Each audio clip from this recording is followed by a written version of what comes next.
அல்லேலூயா. இப்போ ஒரு வசனத்தை எடுப்போம். 1 பேதுரு 1:18-19.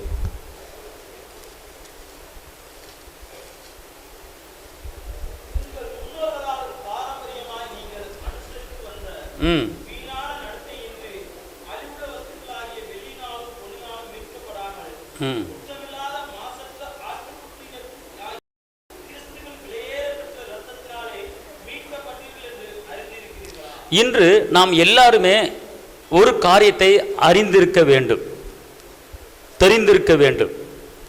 இந்த உலகத்திலே எத்தனையோ காரியங்களை நாம் அறிந்திருக்கிறோம், தெரிந்திருக்கிறோம், அறிந்து வைத்திருக்கிறோம். உலகப்பரமான காரியங்களை அறிந்து வைத்திருக்கிறோம், குடும்ப காரியங்களை அறிந்து வைத்திருக்கிறோம், வீட்டு காரியங்களை அறிந்து வைத்திருக்கிறோம், கையிட்டு செய்கிற எல்லா வேலைகளையும் அறிந்து வைத்திருக்கிறோம்.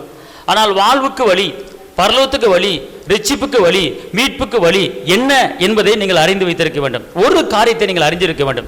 எதை நீங்கள் அறிந்து வைத்திருக்க வேண்டும் என்று கேட்டால், குற்றமில்லாத மாசற்ற ஆட்டுக்குட்டை கிறிஸ்துவின் விலையேற பெற்ற அந்த இரத்தத்தினாலே நான் மீட்கப்பட்டிருக்கிறேன் என்பதை நீங்கள் அறிந்து அறிந்து அறிந்து அறிந்து அறிந்து அறிந்து அறிந்து அறிந்து தெரிந்து வைத்திருக்க வேண்டும். ஒரு குட் ஃப்ரைடே அன்னைக்கு தான், ஈஸ்டர் அன்னைக்கு தான் சிலுவை பாடுகளை நினைக்கணும், சிலுவை பாடுகளை தியானிக்கணும், திருவிருந்த அன்னைக்கு தான் சிலுவை பாடுகளை நினைக்கணும் அப்படிங்கிற அர்த்தம் கிடையாது. நீங்கள் அனுதினமும் அவர் சிந்தின அந்த இரத்தத்தின் வல்லமையை நீங்கள் ருசிக்க வேண்டும், ரசிக்க வேண்டும், அறிந்திருக்க வேண்டும். அப்பனா முன்னோர்களால் பாரம்பரியமாய் செய்து வந்த சில காரியத்துக்குள்ளே நம்ம அகப்பட்டு மாட்டிக்கொண்டு தவித்துக் கொண்டு இருந்தோம். பரம்பரை சாபம், பரம்பரை கட்டு, பரம்பரை முன்னோர்கள் செய்து வந்த எல்லா காரியத்தையும் செய்துவிட்டு வந்தோம். ஆனால் அதிலிருந்து விடுதலை பண்ணுவதற்கு, அதிலிருந்து தப்பிப்பதற்கு வழி தெரியாமல் அலைந்து கொண்டிருந்தோம்.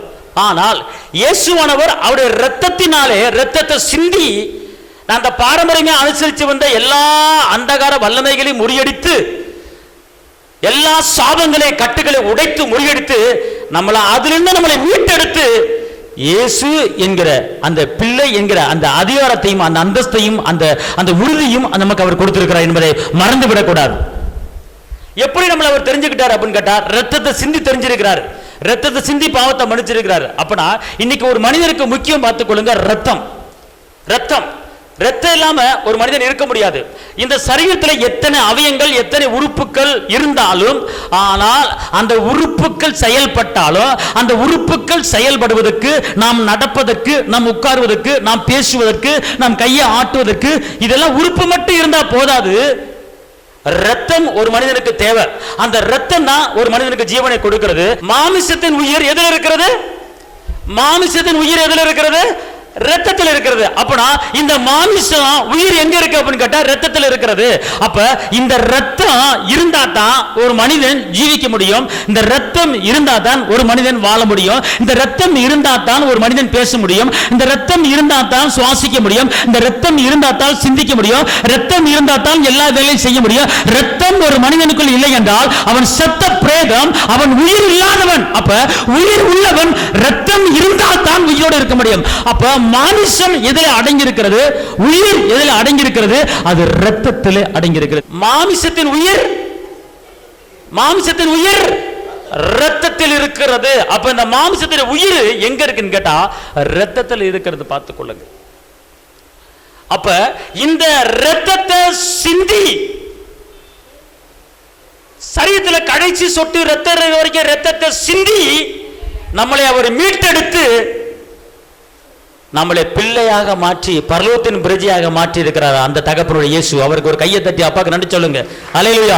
பாரமான சிலுவையை சுமந்து இரத்தத்தை சிந்தி உங்களே என்னை அவர் மீட்டெடுத்து பரலோகத்தின் பிரஜையாக அவர் மாற்றி இருக்கிறார். கையை தட்டி அப்பாக்கு நன்றி சொல்லுங்க. அல்லேலூயா, அல்லேலூயா, அல்லேலூயா, அல்லேலூயா. அப்ப நல்லா தெரிஞ்சுக்கொள்ளுங்க, இந்த இரத்தம் ஒரு மனிதனை வாழ வைக்கும். இந்த ரத்தம் பார்த்துக்கொள்ளுங்க, ஒரு பாதுகாப்பை கொடுக்க. யாத்திராமத்தை எடுத்துக்கொள்ளுங்க 12:13. யாத்திராம் 12:13.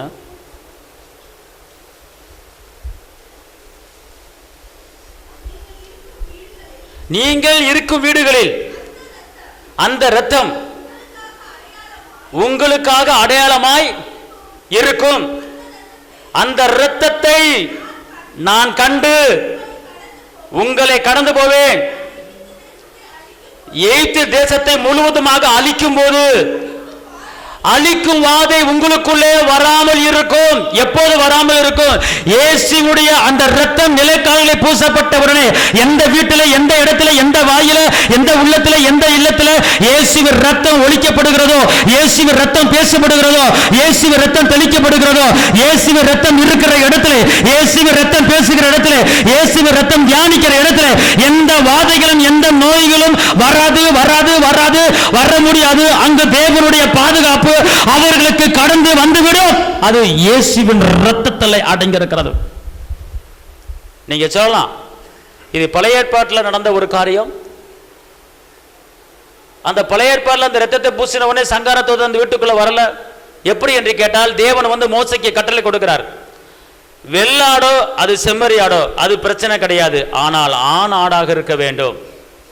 அந்த ஆணாடு எந்த பழுது இல்லாமல், எந்த நோய் நொடி இல்லாமல், எந்த கை நொடி கால் நொடி இல்லாமல், அது பியூராக ஒரு சுகமான, ஒரு திடகார்த்தமான, ஒரு தைரியமான, ஒரு வாலிபமான ஒரு ஆடாக இருக்க வேண்டும். அப்படிப்பட்ட ஆடை வெட்டி அந்த இரத்தத்தை எடுத்து இஸ்ரவேல் மக்கள் ஒவ்வொரு வீட்டிலும் அந்த நிலைக்கால்களை அந்த இரத்தத்தை பூசும் போது, நான் சங்காரத்துடன் கடந்து வரும்போது எல்லா இடத்திலும் தலைச்சின் பிள்ளைகள் சாகும். எந்த இடத்துல எந்த வீட்டில் இந்த இரத்தம் பூசி இருக்கிற அந்த இடத்துல அங்கு ஒரு பாதுகாப்பு உண்டாக. சங்காரத்துடன் உள்ள போக மாட்டான். அங்கு பிள்ளைகள் காப்பாற்றப்படுவார்கள், குடும்பம் காப்பாற்றப்படும். அது இரத்தத்தின் மூலமா வந்த ஒரு பாதுகாப்பு.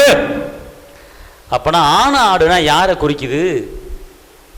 வாலிபர்னா யாரை குறிக்குது? அது இயேசுவை அது குறிக்கிறது. ஆமென் சொல்லுங்க.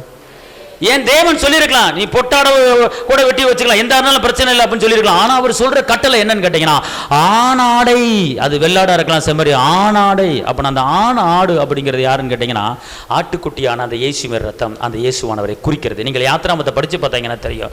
அப்ப பழைய ஏற்பாடு காலத்திலேயே அங்கு இயேசுவின் ரத்தம் தெளிக்கப்பட்டு விட்டது. இயேசுவின் ரத்தம் அடையாளப்பட்டது. அப்ப இதுல இருந்து என்ன தெரியுது என்று கேட்டால், இயேசுவுடைய அந்த ரத்தம் நமக்கு ஒரு பாதுகாப்பை கொடுக்கிறது. அல்லேலூயா சொல்லுங்க. அல்லேலூயா. ரத்தத்தை குறித்து, இயேசுவின் ரத்தத்தை குறித்து நீங்க சாதாரண நினைக்க கூடாது. அந்த ரத்தம் நமக்கு பாதுகாப்பை கொடுக்கிறது. அல்லேலூயா சொல்லுங்க. எல்லாம் சொல்லுங்க. இயேசுவின் ரத்தத்தாலே எனக்கு பாதுகாப்பு உண்டாயிருக்கிறது. இயேசுவின் ரத்தத்தாலே எனக்கு பாதுகாப்பு உண்டாயிருக்கிறது. இயேசுவின் ரத்தத்தாலே நானும் என் வீட்டாரும் பாதுகாப்பா இருக்கிறோம். இயேசுவின் ரத்த கோட்டைக்குள்ளே நாங்கள் மறைந்திருக்கிறோம். அல்லேலூயா. அல்லேலூயா.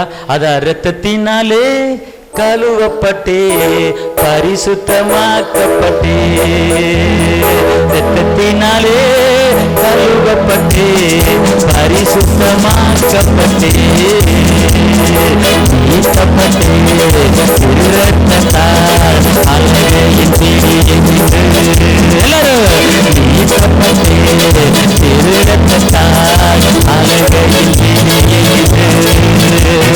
ரத்தம் ஜெயோ ரத்தம் ஜெயோ இயேசு கிறிஸ்துவின் ரத்தம் ஜெயோ ரத்தம் ஜெயோ ரத்தம் ஜெயோ இயேசு கிறிஸ்துவின் ரத்தம் ஜெயோ ரத்தத்தினாலே கழுவப்பட்டே பரிசுத்தமாக்கப்பட்டே, ரத்தத்தினாலே கழுவப்பட்டே பரிசுத்தமாக்கப்பட்டே.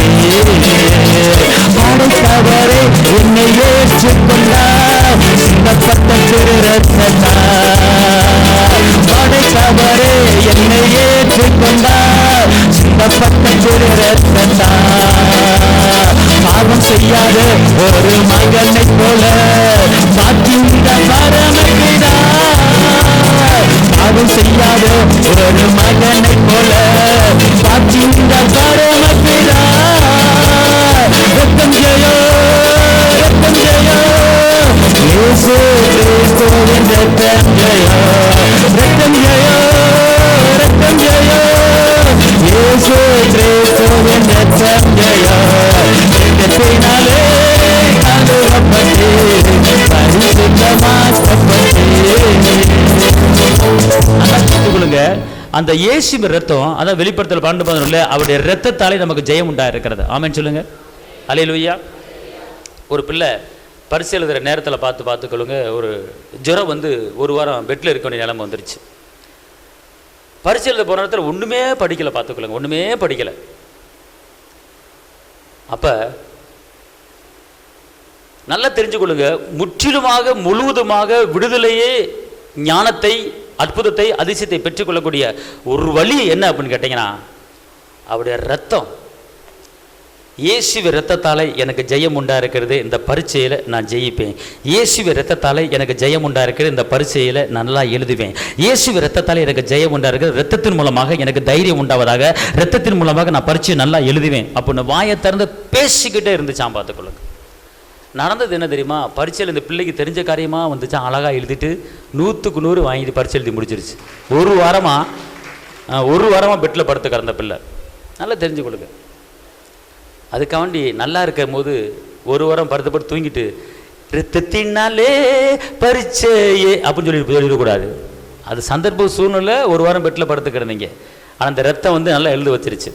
அதுக்காண்டி நான் ரத்தத்தினாலே பரீட்சை நல்லா எழுதுவேன், நான் நல்லா படிக்க மாட்டேன். ரத்தத்தினாலே பரீட்சை நல்லா எழுதுவேன், நல்லா படிக்க மாட்டேன் அப்படின்னு சொல்லி படிக்காமல் இருந்துடக்கூடாது. முடியாமல் இருந்தால் நீங்கள் அந்த இடத்துல, ஆனால் எப்போதுமே இதை நீங்கள் சொல்லணும்.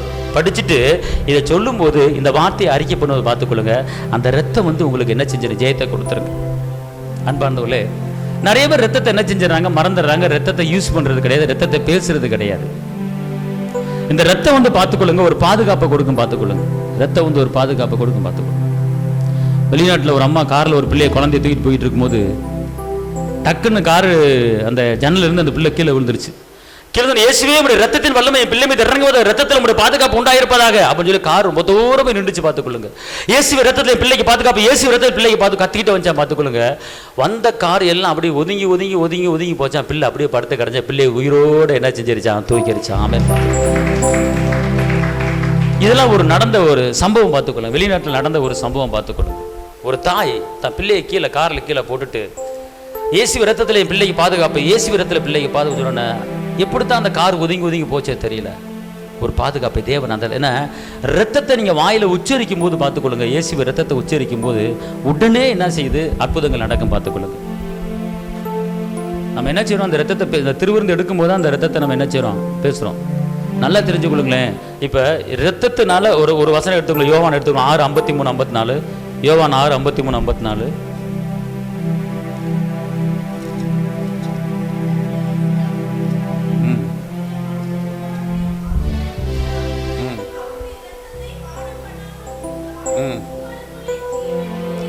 இப்ப அவருடைய ரத்தத்தையும் அவருடைய மாமிசத்தையும் பானம் பண்ணாமல் இருந்தால் உங்களுக்குள்ள என்ன இல்லையா? ஜீவன் இல்லை, அதாவது உயிர் இல்லை. பார்த்துக்கொள்ளுங்க. அப்ப இந்த ரத்தம், இந்த மாமிசமாகிய, மாமிசம் என்றால் அவருடைய வார்த்தையை குறிக்கிறது. மாமிசம் என்ற ரத்தத்தை குறிக்கிறது. அப்ப மாமிசம் இந்த ரத்தம் அது என்ன செய்யணும் கேட்டீங்கன்னா, அது திருப்பி வாசிங்க. பார்த்துக்கொள்ளுங்க.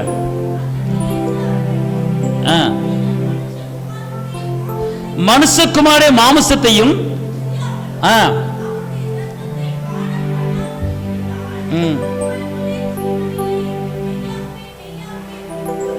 அல்லேலூயா. அடுத்த வசனம் பாருங்க.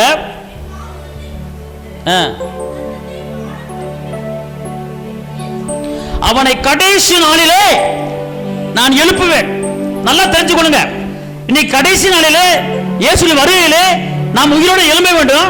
அந்த எழும்புறதுக்கு இந்த பூமியிலே நாம் செய்ய வேண்டிய ஒரு காரியம், அவருடைய மாமிசத்தையும் அவருடைய இரத்தத்தையும் நீ பானம் பண்ணும் போது உனக்குள்ளே ஒரு வல்லமை, உனக்குள்ளே ஒரு பலன், உனக்குள்ள ஒரு ஜீவன் வந்து விடுகிறது. ஆனால் அவருடைய இரத்தத்தை பானம் பண்ணாமல், அவர் மாமிசத்தை பானம் பண்ணாமல் நீங்கள் இருக்கும்போது ஜீவன் இருக்க போய் கொண்டு இருக்கிறது. அந்த இரத்தம் எப்போது உங்கள் உள்ளத்தில் இறங்குகிறதோ அப்போது உங்களுக்குள்ள என்ன வருகிறது? ஜீவன் வருகிறது, உயிர் வருகிறது. அது மாத்திரமல்ல, கடைசி நாளிலே அவர்களை நான் என்ன செய்வேன்? எழுப்புவேன் என்று அவர் சொல்லுகிறார். எவ்வளவு பெரிய ஒரு உடன்படிக்கை பண்ணுகிறார் பார்த்துக்கொள்ளுங்க. எவ்வளவு பெரிய உடன்படிக்கை வார்த்தை அவர் பேசுகிறார் பார்த்துக்கொள்ளுங்க. இன்னைக்கு திருவிருந்து அலட்சியம் பண்றோம், திருவிருந்து பந்தியை அலட்சியம் பண்றோம். அந்த திருவிருந்து அன்னைக்கு தான் ஏதாவது ஃபங்க்ஷன் வரும், ஏதாவது ஒரு மேரேஜ் வரும், அந்த திருவிருந்து அலட்சியம் பண்ணிட்டு ஒரு முக்கியமான இடத்துக்கு போறோம். ஆனால் அப்ப அந்த நேரத்தில் நாம் ஜீவனை இழக்கிறோம். அந்த இயேசுவின் பாடுகளை தியானிக்காமல், இயேசுவின் இரத்தத்தை பானம் பண்ணாமல், இயேசுவின் மாமிசமாகிய வார்த்தையை பானம் பண்ணாமல் நாம் உலகப்பரமான காரியங்களுக்கு இடம் கொடுக்கும் போது நமக்குள்ள இருக்கிற ஜீவன் அது அறுபட்டு விடுகிறது.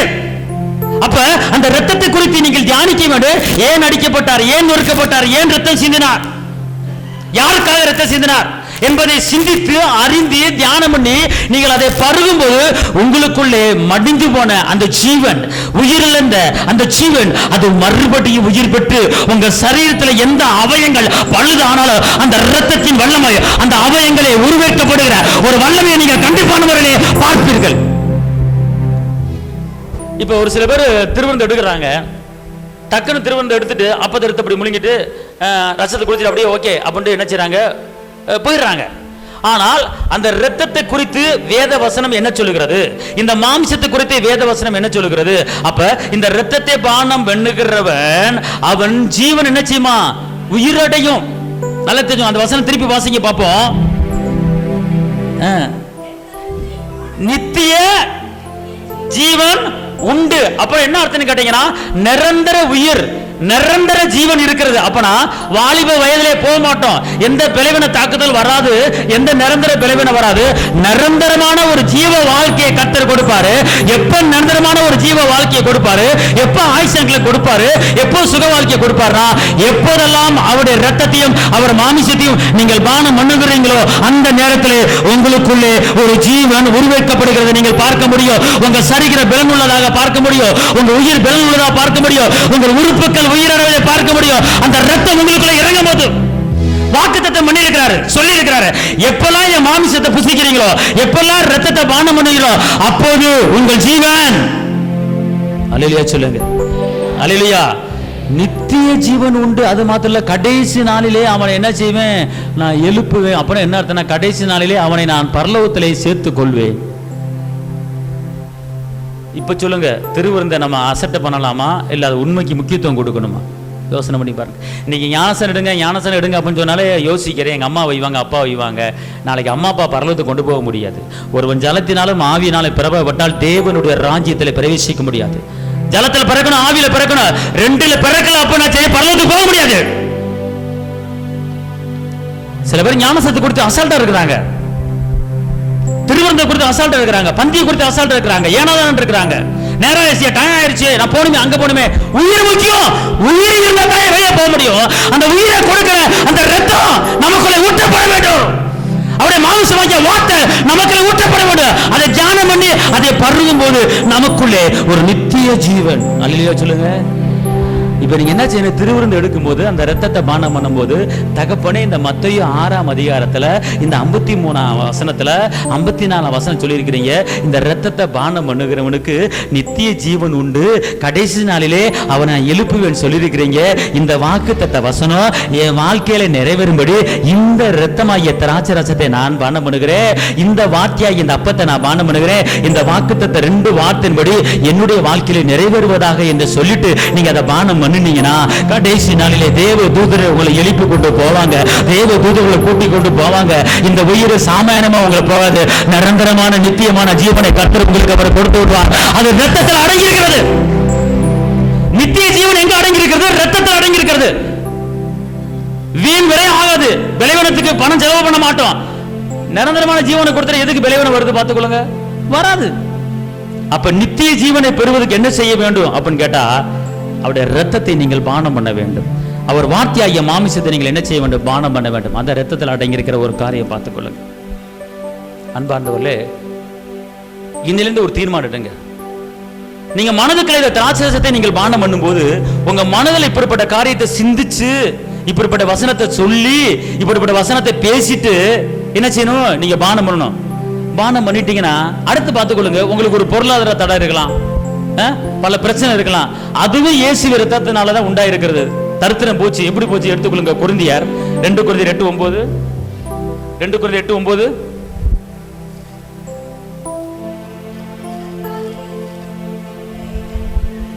நம்முடைய கர்த்தராகிய இயேசு கிறிஸ்துவின் கிரியையை அறிந்திருக்கிறீர்களே, அவர் ஐஸ்வர்யம் உள்ளவராய் இருந்தும் நீங்கள் அவருடைய தரித்திரத்தினாலே அவர் நல்லா தெரிஞ்சுக்கோங்க. இயேசு ஏன் அடிக்கப்பட்டாரு, ஏன் நொறுக்கப்பட்டாரு, ஏன் அவமானப்பட்டாரு, ஏன் நிர்வாணமா தொங்க விட்டாங்க? எதுக்கு கீழே 3 முறை விழுந்தாரு? எதுக்கு கொல்கத்தா மலையில 6 மணி தொங்கினாரு? எதுக்கு 24 மணி நேரம் சாப்பிடாம அந்த வெயில்ல அவர் தொங்கி கொண்டு இருந்தாருன்னு கேட்டா, அவரு உங்களுக்காக எனக்காக வாழ வைக்க, நம்முடைய தரித்திரத்தை போக்க, சாபத்தை உடைக்க, அவர் சிலுவையிலே நமக்காக எல்லாம் செஞ்சு முடிச்சிட்டாரு. நம்மளை வாழ வைக்கத்தான் அவர் அப்படி ஆனாரு. நம்முடைய சாபத்தை முடிக்கத்தான் அப்படி ஆனாரு. அவர் ஐஸ்வர்யவான். இயேசு யாரு? இயேசு யாரு? இயேசு தரித்திரவான் போட்டிருக்கா? அவை போட்டிருக்கு. இயேசு ஐஸ்வர்யவானாக இருந்தும் போட்டிருக்கா போடலையா? போட்டிருக்க போடலையா? அல்லேலூயா சொல்லுங்க. அந்த வசனத்தை நல்லா படிங்க. நம்முடைய கர்த்தராகிய இயேசு கிறிஸ்துவின் கிருபையை அறிந்திருக்கிறீர்களே, அவர் ஐஸ்வர்யம் உள்ளவராய் இருந்தும் போட்டிருக்கா போடலையா? எல்லாம் சொல்லுங்க. இயேசு ஐஸ்வர்யம் உள்ளவராய் இருந்தும். சத்தமா, இயேசு ஐஸ்வர்யம் உள்ளவராய் இருந்தும். இது என்ன தெரியுது? இயேசு தரித்திரமானவரா? இயேசு ஐஸ்வர்யம் உள்ளவர், தரித்திரமானவர். சொல்லுங்க. அல்ல, நம்ம அப்பா எப்படிப்பட்டவர்? ஐயா, இயேசு ஐஸ்வர்யவான் நான் சொல்ல, வேதம் சொல்லுகிறது. அப்ப இந்த ஐஸ்வர்யவான் நம்ம தகப்பன் யாரு? சொல்லுங்க. என் தகப்பன் ஐஸ்வர்யவான். என் தகப்பன் ஐஸ்வர்யவான். எந்த தகப்பன் ஐஸ்வர்யவான்? சொல்லுங்க. இயேசு தகப்பன் ஐஸ்வர்யவான். உங்க பெத்த தகப்பன் சொல்லக்கூடாது. அல்லேலூயா, அல்லேலூயா சொல்லுங்க. பெத்த தகப்பன் ஐஸ்வர்யவான் சொல்லாதீங்க. அவர் ஐஸ்வர்யவான். இங்க கொஞ்ச நாள் ஐஸ்வர்யவான் இருப்பான், அப்புறம் கடன்காரன் ஆயிடுவான், அப்புறம் கடை வாங்குவான், அப்புறம் லோனை போடுவான். இது இந்த அப்பன் செய்யற வேலை. அந்த வேலையெல்லாம் செய்ய மாட்டாரு. அவர் கஜானா நிரம்பி இருக்கு. அல்ல அல்ல அல்ல அல்ல வந்துகிட்டு இருக்கு. அப்படிப்பட்ட அப்பன் நம்ம அப்பன். அவர் ஐஸ்வர்யவான் அப்பன். அல்லேலூயா. இந்த அப்பன் லோனை போட்டு தெரியுமா? அந்த அப்பன் லோன்லாம் போட மாட்டாரு. அந்த அப்பன் அள்ளி வச்சுக்கொண்டு குத்தி கொடுப்பாரு. அல்லேலூயா சொல்லுங்க. அல்லேலூயா சொல்லுங்க. லோன் போடாத அப்பன் ஒருத்தர் இருக்கிறாரு. கடை வாங்காத அப்பன் ஒருத்தர் இருக்கிறாரு. அவர் தான் அப்பா. அவர் ஐஸ்வர்ய சம்பனர், நிரந்தர ஐஸ்வர்ய சம்பனர். அல்லேலூயா சொல்லுங்க. அல்லேலூயா, அல்லேலூயா. இயேசு தரித்திரமா பிறந்தாரா? இயேசு எங்க பிறந்தார் தெரியுமா? மாட்டு தொழுத்துல பிறந்தாருன்னு சொல்றாங்க. சத்திரத்தில் கடத்தினான்னு வேதம் சொல்லுது. ஆனா அவர் பிறந்த உடனே 3 ஞானிகள் எங்கேயோ இருந்து வர்றாங்க. நாடு எந்த நாடுன்னு சொல்ல, அவர்கள் கிழக்கு திசையில் இருந்து வந்தார்கள் என்று சொல்லப்பட்டிருக்கு. அவங்க வரும்போது வெறுங்கையோட வரல. அவங்க பெட்டி பெட்டியா தூப வர்க்கம், பொண்ணு, பவளம், நகை, நட்டு எல்லாம் அள்ளி வந்து அப்படி இயேசு முன்னால அப்படி வைக்கிறாங்க. பார்த்துக்கொள்ளுங்க. சூசேப்பர் அதை எடுக்கிறாரு. யாரு கொண்டு வராரு? இயேசு எடுக்க முடியல. குழந்தை சூசேப்பர் எடுத்துட்டு ஒரு நிரந்தரமான தரித்திரம் இல்லாத ஒரு சந்தோஷமான வாழ்க்கை வாழ்ந்திருப்பாரா? வாழ்ந்திருக்க மாட்டார். சொல்லுங்க. அல்லேலூயா. இயேசு அடிக்கப்பட்டார். அவர் சிலுவை எடுத்துக்கொண்டு பின்னாடி வான்னு சொல்லிட்டார். அதனால நான் கஷ்டப்படுவேன், நான் வேதனைப்படுவேன், இது என் தலையெழுத்து இல்ல. உங்க அப்பா யாரு? எங்க அப்பா ஐஸ்வர்யம். சொல்லுங்க. எங்க அப்பா இங்க இருங்க. நல்லா தெரிஞ்சுக்கொள்ளுங்க. இன்னைக்கு அப்பன் பிள்ளையை பெற்று வளர்த்து ஆளாக்கி கடனை வாங்கி 30 பவுன், 25 பவுன், 15 பவுன், 10 பவுன் போட்டு பிள்ளையை போட்டு கட்டி கொடுக்குறான். கடன்காரன் ஆகி கட்டி கொடுக்குறான். இது தகப்பன் செய்ய வேண்டிய வேலை. பார்த்துக்கொள்ளுங்க. பிள்ளைகளுக்கு தகப்பன் செய்ய வேண்டிய வேலை. பிள்ளைகளை படிக்க வைக்கிறான். பிள்ளை சொல்லி பேச்சு கேட்க மாட்டேங்குது. என்னத்தை தான் இது பண்ணாலும் சரி செல்ல நோண்டிக்கிட்டு இருக்கு. என்னம்மா அப்படி செய்யற? அப்ப போங்க பதில் உங்களுக்கு தெரியாது. பண்ணீங்க அந்த காலம் அப்படின்னு சொல்லி சமாளிச்சுட்டு அது வேலையை பார்த்துக்கிட்டு இருக்கு. அதை படிக்க வைக்கிறான். அதுக்கு ட்ரெஸ் எடுத்து கொடுக்குறான். கிறிஸ்துமஸுக்கு எனக்கு ஜனவரிக்கு இந்த ட்ரெஸ் வேணும், நீ கிறிஸ்துமஸுக்கு இந்த ட்ரெஸ் வேணும், எனக்கு வந்து அப்படி பல மின்னுற ட்ரெஸ் வேணும், இப்போ நடந்து போனா அப்படி மின்னுது அந்த மாதிரி ட்ரெஸ் வேணும் அப்பெல்லாம் கேட்குது. அப்பா கஷ்டப்பட்டாது எப்படியாவது என்ன செஞ்சாரு வாங்கி கொடுத்துறாரு. கேட்கறதெல்லாம் செஞ்சிடறாரு அப்பா. அல்லேலூயா. எத்தனை நாளைக்கு இந்த அப்பா கொடுக்க முடியும்? அப்பா ஒரு நாளைக்கு வயசான பொக்குன்னு போயிடுவாரு. அதுக்கப்புறம் எந்த அப்பா வாங்கி கொடுக்கறது? அல்லேலூயா சொல்லுங்க. அதுக்கப்புறம் யார் கொடுப்பாரு தெரியுமா? அதுக்கப்புறம் கரம் பிடித்து நடத்துகிற கர்த்தர். அல்லேலூயா. கரம் பிடித்து வழி நடத்தும் கர்த்தரை களிப்போடு துதிபாடி போற்றுவோம். கரம் பிடித்து வழி நடத்தும் கர்த்தரை களிப்போடு துதிபாடி போற்றுவோம். ஆமென். அல்லேலூயா. அல்லேலூயா. சொல்லுங்க சொல்லுங்க.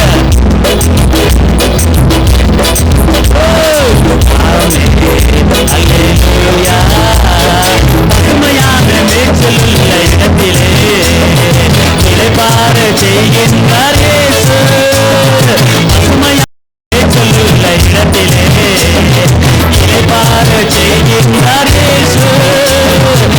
பார்த்து அறிவிக்கு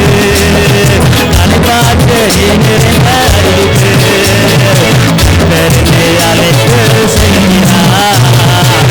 கர்த்தரனை அழைத்து செல்கிறார். ஆமென். அல்லேலூயா. ஆமென்.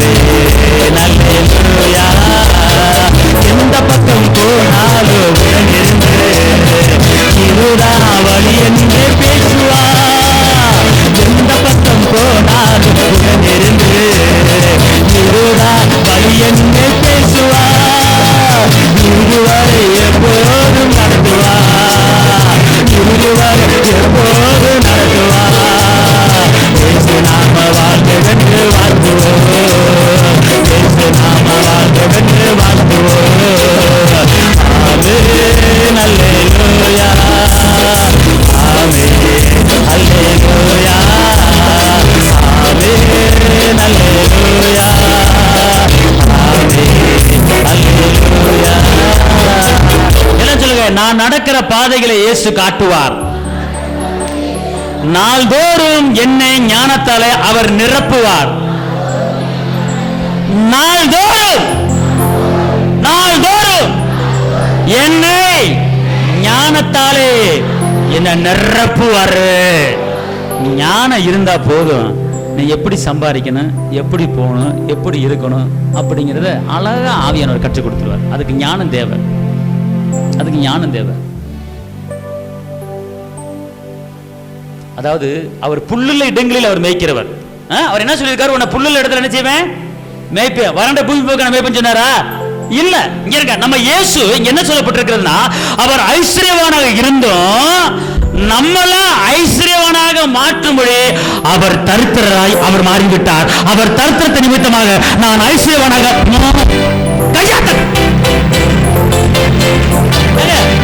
அதாவது இந்த இந்த இந்த ஒரு இந்த வார்த்தை உங்க உள்ளத்துக்குள்ள இறங்கணும் இறங்கணும் இறங்கணும் இறங்கணும். அல்லேலூயா அல்லேலூயா சொல்லுங்க. அவர் ஐஸ்வர்யவானாக இருந்தோம். என்ன என்ன என்ன என்ன என்ன ஐஸ்வர்யவானா மாற்றும்படி சத்தம் பத்தல. இந்த சொன்னதான் தரித்திரம் ஓடும். அல்லேலூயா சொல்லுங்க சொல்லுங்க. என்ன ஐஸ்வர்யவானா மாற்ற முடியும்?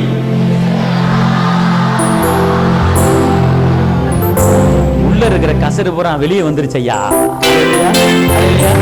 அல்லேலூயா.